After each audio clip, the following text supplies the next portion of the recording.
Hello friends, എന്തൊക്കെയുണ്ട്? സുഖമല്ലേ? ഇന്ന് ഉണ്ടാക്കാൻ പോകുന്നത് അരീസാണ് കേട്ടോ. അതിന് നമ്മൾ ഗോതമ്പാണ് മെയിനായിട്ട് വേണ്ടത്, പിന്നെ ചിക്കനും.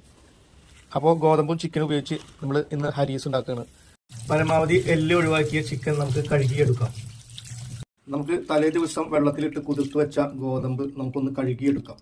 പരമാവധി കഴുകി വൃത്തിയാക്കുക, കാരണം ഗോതമ്പിൽ നന്നായി പൊടി ഉണ്ടാവാൻ സാധ്യതയുണ്ട്. ഗോതമ്പ് ഒരു കുക്കറിലേക്ക് ഇടാം.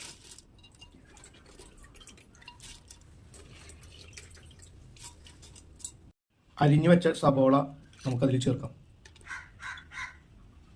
2 കറിയാമ്പൂവും ഏലക്കയും ചേർക്കാം. ഇനി നമുക്ക് കഴുകി വെച്ച ചിക്കൻ അതിൽ ചേർക്കാം. ഇനി നമുക്ക് ആവശ്യത്തിനുള്ള ഉപ്പും ചേർത്ത ശേഷം നമുക്ക് കുക്കറിന്റെ അടുപ്പിട്ട് അടക്കാം. നമുക്കിനി കുക്കർ അടുപ്പത്ത് വെച്ച് കത്തിക്കാം. നമ്മൾ കുക്കറിലിട്ടത് വെന്തിട്ടുണ്ട്. ഇനി നമുക്കിത് ഒരു മിക്സിയിലിട്ട് അടിച്ചെടുക്കണം. നമുക്ക് ഇനി അത് ഒരു മിക്സിയിലിട്ട് അടിച്ചെടുക്കാം.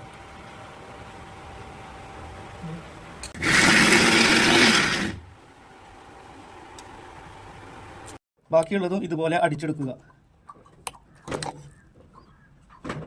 നമുക്കിനി മിക്സിയിലിട്ട് അടിച്ചെടുത്തത് ഒരു ചെമ്പിലേക്ക് മാറ്റിയ ശേഷം അത് അടുപ്പിൽ വെച്ച് നന്നായി ഇളക്കിക്കൊണ്ടിരിക്കുക.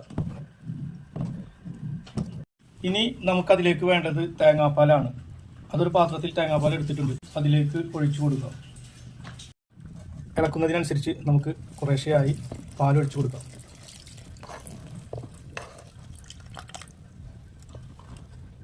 നമുക്കിനി അതിലേക്ക് അല്പം ഓയിൽ ഒഴിച്ചു കൊടുക്കാം. സൺഫ്ലവറോ ഒലിവ് ഓയിലോ ഒഴിച്ചു കൊടുക്കുക. അതിലേക്ക് ആവശ്യമുള്ളവർക്ക് കുറച്ച് കുരുമുളക് പൊടി ഇട്ട് കൊടുക്കാം. ഇത് നന്നായി ഇങ്ങനെ ഇളക്കിക്കൊണ്ടേയിരിക്കണം. എത്രത്തോളം ഇളക്കുന്നു അത്രത്തോളം ഇത് കൂടുതൽ നന്നായി വരും. അടിയിൽ പിടിക്കാതെ പ്രത്യേകം ശ്രദ്ധിക്കുക. ചെറിയ തീയിൽ വെച്ചിട്ട് വേണം ഇത് ഇളക്കാൻ. ഇനി ഒരു ചട്ടി അടുപ്പത്ത് വെച്ച് ഉള്ളി തൂമിക്കാം. നെയ്യിട്ട് അതിലാണ് ഉള്ളി തൂമിക്കേണ്ടത്. നെയ്യിട്ട് ഉള്ളി തൂമിക്കുമ്പോൾ കൂടുതൽ സ്വാദുണ്ടാവും. തൂമിച്ചെടുത്ത ഉള്ളി നമുക്ക് അതിലേക്ക് ഇട്ട് കൊടുക്കാം. നമ്മുടെ അരീസ റെഡി ആയിട്ടുണ്ട്. ഹരീസ ഞാൻ തന്നെ കഴിച്ചു നോക്കി അതിൻ്റെ ഗുണം പറയാം. ഉള്ളിയൊക്കെ തൂമിച്ചിട്ടുകൊണ്ട് നല്ല സ്മെല്ലുണ്ട് കേട്ടോ.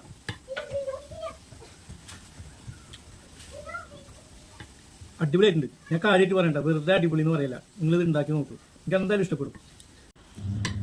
ഗൾഫിലൊക്കെ ഇത് നോമ്പിന് വളരെ പ്രധാനപ്പെട്ട ഒരു ഐറ്റം. നിങ്ങൾ നോമ്പായി കഴിഞ്ഞാൽ ഇത് ഉണ്ടാക്കി നോക്കിട്ടാ. ഇനി മറ്റൊരു വിഭവമായി വീണ്ടും വരുന്നത് വരെ എല്ലാവർക്കും ടാറ്റാ.